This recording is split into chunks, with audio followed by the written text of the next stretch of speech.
Professor Nageshwar గారి పైన ఆంధ్ర పెత్తందారి వర్గాలు, పెట్టుబడిదారి వర్గాలు, పాలక వర్గాలు కలిసి వారిని చాలా నీచాతి నీచంగా సోషల్ మీడియాలో అదేవిధంగా బయట అనేక రకాలుగా వారిని కించపరిచేటువంటి ప్రయత్నం చేస్తా ఉన్నారు. దానిని తెలంగాణ పౌర సమాజం తరపున మేము తీవ్రంగా ఖండిస్తా ఉన్నాం.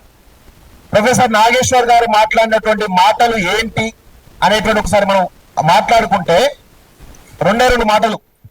ఆ మాటలు మరి ఒక ప్రొఫెసర్ మాట్లాడిన మాటలు ఈరోజు ఆంధ్రప్రదేశ్ రాష్ట్ర రాజకీయాలు షేక్ చేస్తున్నాయంటే 100% ప్రొఫెసర్ నాగేశ్వర్ గారు మాట్లాడిన మాటలు 100% నిజం అనేది మనందరం కూడా గ్రహించాలి. నిజం లేకపోతే నిప్పు రాదు.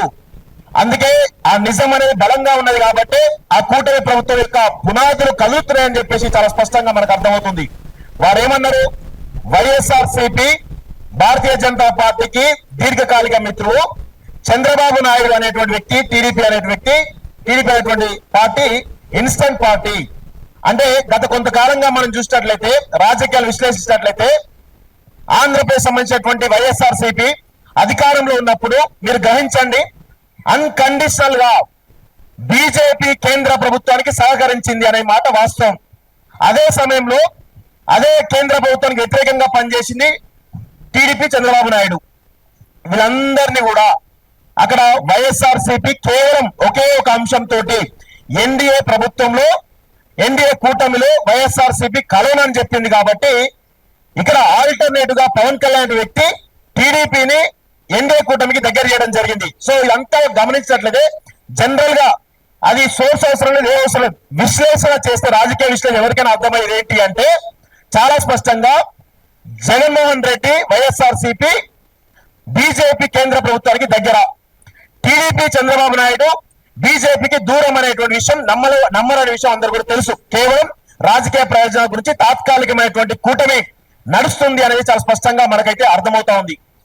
ప్రొఫెసర్ నాగేశ్వర్ గారు మాటలు వెనక్కి తీసుకున్నా అని చెప్పేసి చాలా స్పష్టంగా చెప్పినప్పటికీ కూడా గత 2 రోజులుగా ఈ యొక్క కోతి బ్యాచ్, వెకిలి బ్యాచ్, సైకో బ్యాచ్ అనేటువంటి ఆ కూటమి ప్రభుత్వంలో ఉన్నటువంటి 2 పార్టీలు ఏవైతే ఉన్నాయో చాలా దారుణంగా వ్యాఖ్యలు వెనక్కి తీసుకుని అన్న తర్వాత కూడా ప్రొఫెసర్ నాగేశ్వర్ గారికి వారి యొక్క ఫోటోను మార్ఫింగ్ చేసి వైఎస్ఆర్సీపీ కన్వే చేసి పేటీఎం బ్యాచ్ అని చెప్పేసి ఒక ప్రచారం చేస్తా ఉన్నారు. నేను ఒకటే అడుగుతా ఉన్నాను, మీరు ప్రొఫెసర్ నాగేశ్వర్ గారి మీద ప్రచారం చేసే ముందు పవన్ కళ్యాణ్ గాని, చంద్రబాబు నాయుడు గాని మీ యొక్క నియతి ఎలా ఉందో ఒకసారి అర్థం చేసుకోండి. మీ చరిత్ర తీసుకుంటే చంద్రబాబు నాయుడు వారి మామ ఎవరైతే ఎన్టీఆర్ నుంచి మొదలుపెట్టుకుంటే వారి కుటుంబ సభ్యులను మొదలుపెట్టుకుంటే ప్రతి ఒక్కరిని కూడా ఏ విధంగా అణచివేసి దారుణంగా నీచాతి నీచంగా అవమానించి పంపించడం ఈ 2 తెలుగు రాష్ట్రాలు దేశం మొత్తం కూడా చూసింది. పవన్ కళ్యాణ్ అనే వ్యక్తి గతంలో చేకూరను ఆదర్శంగా తీసుకున్నాడు. గద్దర్ నా సొంతంగా గద్దర్ ఐడియాలజీ నా ఐడియాలజీ అన్నాడు. కానీ ఇప్పుడేమో సనాతన ధర్మం అంటే మాట్లాడుతూ ఉంటే ఈరోజు ఆ రాష్ట్ర ప్రజలు ఆ రేఖ నడుస్తా ఉన్నారు.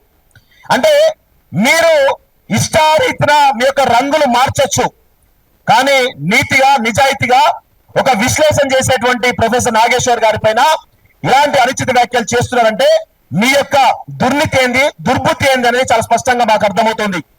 మీరు ఒకటే అడుగుతా ఉన్నారు, నిన్న పవన్ కళ్యాణ్ గారు ఏమన్నారు, పవన్ కళ్యాణ్ అదే విధంగా మిగతా అంశాల గురించి ఒక రీసెంట్ డెవలప్మెంట్స్ గురించి చెప్తా క్లియర్ గా. పవన్ కళ్యాణ్ గారు నిన్న ఏమన్నారంటే ఒక మీటింగ్ లో మాట్లాడుతూ నాగేశ్వర్ గారిని అరెస్ట్ చేయడానికి పోలీసులు వెళ్తుంటే నేను వారించిన అని చెప్పిండు. ఇదే మాట అక్కడ ఆంధ్రప్రదేశ్ సంబంధించినటువంటి హోంమంత్రి వంగలపూడి అనిత వారి ట్విట్టర్ అకౌంట్ లో ఇది ఫేక్ న్యూస్ అని చెప్తున్నారు. మరి ఫేక్ ఆంధ్రప్రదేశ్ పోలీసులు నిన్నంతా కూడా హైదరాబాద్ కు వచ్చి ప్రొఫెసర్ నాగేశ్వర్ గారిని అరెస్ట్ చేద్దామనేటువంటి ఒక వార్త తెలంగాణ వ్యాప్తంగా పెద్ద ఎత్తున దావాలలో వ్యాపించింది. ఈ క్రమంలో తెలంగాణ సమాజం అంతా కూడా ఏకోన్ముఖులై ఒకే తాటిపై నడిచి ప్రొఫెసర్ నాగేశ్వర్ గారిని అరెస్ట్ చేస్తే మాత్రం ఊరుకునేది లేదు అని చెప్పేసి చాలా స్పష్టంగా చెప్పారు. అయితే ఆ వార్తలు అవాస్తవం అని చెప్పేసి ఆంధ్రప్రదేశ్ రాష్ట్ర హోంశాఖ మంత్రి వంగలపూడి అనిత గారు ట్వీట్ చేయడం జరిగింది. మరి అదే పవన్ కళ్యాణ్ నేను అరెస్ట్ చేయడానికి వెళ్తున్నా అని చెప్తే నేను వద్దని వారించా అని చెప్పేసి పవన్ కళ్యాణ్ చెప్పిండు. అంటే అదే రాష్ట్రానికి సంబంధించినటువంటి డిప్యూటీ సీఎం పవన్ కళ్యాణ్, హోంశాఖ మంత్రి అనిత మధ్య ఏ విధమైనటువంటి విభేదాలను ఒకసారి గమనించండి. ఎంత దుర్మార్గం ఇది. కావాలంటే ఒక వీడియో కూడా చాలా స్పష్టంగా ఉన్నది, వినిపిస్తా. అదే విధంగా ఇప్పుడు ఏం మాట్లాడుతున్నారు, సోర్స్ గురించి మాట్లాడుతున్నారు. సోర్స్ కావాలట వీళ్ళకి. ఒక రాజకీయ విశ్లేషకుడు తన యొక్క జ్ఞానంతో రాజకీయాలు విశ్లేషిస్తా ఉంటే ఆయన చెప్పిండు హై లెవెల్ సోర్స్ అని చెప్పిండు. ఇప్పుడు ఆ సోర్స్ గురించి చెప్పండి అని చెప్పేసి ఆయన పైన ఒత్తిడి వేస్తా ఉన్నారు. మేము ఒకటే అడుగుతా ఉన్నాం, ఇదే పవన్ కళ్యాణ్ సంబంధించినటువంటి పవన్ కళ్యాణ్ జనసేన పార్టీ గతంలో వైఎస్ఆర్సీపీ అధికారంలో ఉన్నప్పుడు వాలంటీర్ల వ్యవస్థ వల్ల 30,000 మంది అమ్మాయిలు కనబడకుండా పోయింది అని చెప్పేసి అన్నాడు. మరి ఆ 30,000 మంది అమ్మాయిలు కనబడకపోయారని చెప్పేసి గత ప్రభుత్వం చెప్పినటువంటి వీళ్ళు ఇప్పుడు పవన్ కళ్యాణ్ డిప్యూటీ సీఎం ఉన్న ఆంధ్రప్రదేశ్ కి మరి పవన్ కళ్యాణ్ 30,000 మంది అమ్మాయిల పైన ఎలాంటి విచారణ చేశారో మేము అడుగుతాం.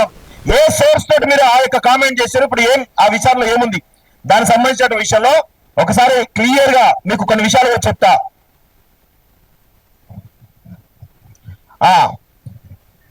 చూడండి ఒకసారి, రాష్ట్రంలో హ్యూమన్ ట్రాఫికింగ్ జరుగుతుంది, 30,000 మంది యువతులు కనిపించకుండా పోయారని పవన్ కళ్యాణ్ చంద్రబాబు దుష్ప్రచారం చేశారు గతంలో. దానికి సంబంధించిన అప్డేట్ వీళ్ళు ప్రభుత్వం వచ్చిన తర్వాత హోంశాఖ అసెంబ్లీలో ఇచ్చిన రాతపూర్వక సమాధానం ప్రకారం వైఎస్ఆర్సీపీ హయాంలో 46 మంది మహిళలు మాత్రమే హ్యూమన్ ట్రాఫిక్ గురవగా 34 కేసులు రిజిస్టర్ అని చెప్పేసి ఈ ప్రభుత్వం వచ్చిన తర్వాత తేల్చినటువంటి లెక్క. నేను ఒకటే అడుగుతాను పవన్ కళ్యాణ్ గారిని, మీరు ఏ సోర్స్ ఆధారంగా మాట్లాడిరు, మీరు మాట్లాడిన తప్ప రైట్ అనేది మీరే డిసైడ్ చేశారు. ఒకటి. రెండోది, వీళ్ళు తిరుమల లడ్డుపై ప్రచారం చేశారు. ఏమని? తిరుమల లడ్డూలు కల్తీ అవుతా ఉందని చెప్పేసి ప్రచారం చేశారు. ప్రచారం చేస్తే ఇక్కడ అసలు అనుమానిత నెయ్యి ట్యాంకర్లు ప్రసాదం తయారీలో వాడలేదని వెనక్కి తిప్పి పంపినట్లు స్వయంగా టీటీడీ జేఈఓ శ్యామలారావు మీడియా ముఖంగా చెప్పిండు. అదేవిధంగా సుప్రీంకోర్టు చంద్రబాబు నాయుడు చివాట్లు పెట్టింది. ఎందుకు ప్రజల్ని డైవర్ట్ చేసే విధంగా మీరు ఎందుకు దుష్ప్రచారం చేస్తారని చెప్పేసి సీఎం హోదాలో ఉన్నటువంటి చంద్రబాబు నాయుడు సుప్రీంకోర్టు చివాట్లు పెట్టిన విషయం చూస్తున్నాం. ఇలాంటివి అనేకమైనటువంటి దుష్ప్రచారాలు మీరు చేశారు కదా, మీ హయాంలో చేశారు. మీ గతంలో వైఎస్ఆర్సీపీ హయాంలో ఉన్నప్పుడు మీరు దుష్ప్రచారం చేశారు. ఇప్పుడు వచ్చిన తర్వాత అవన్నీ కూడా అవాస్తవాలని చెప్పేసి మళ్ళీ మీ ప్రభుత్వంలో తెలిసారు. మీరు ఏ సోర్స్ ఆధారంగా విమర్శలు చేసిరో చెప్పగలిగే దమ్ముందా? అదేవిధంగా మీ పైన ఎన్ని కేసులు పెట్టాలి? మీ పైన ఆయన అన్న మాట వాస్తవం, 100% వాస్తవం. ఆ మాటను బేస్ చేసుకొని మీరు ప్రొఫెసర్ నాగేశ్వర్ గారి పైన కేసులు పెడతా ఉన్నారు. ఎన్ని గుండెలు ఉండాలి మీకు? ఒక తెలంగాణ సంబంధించినటువంటి ప్రొఫెసర్ నాగేశ్వర్ పైన మీరు కేసులు పెట్టి అరెస్ట్ చేసేటువంటి దమ్మును దాన్ని అడుగుతున్నాం. రండి ఒక్కసారి ప్రొఫెసర్ నాగేశ్వర్ గారి పైన చేయండి, ఒక్కసారి ఆయన పట్టుకునే ప్రయత్నం చేయండి. మొత్తం మీ యొక్క పునాదులు వెళ్తే బిడ్డ గుర్తుపెట్టుకోండి, మీ పునాదులు వెళ్తే మీ యొక్క ఆర్థిక మూలాలు వెళ్తే విషయాన్ని గుర్తుపెట్టుకోండి.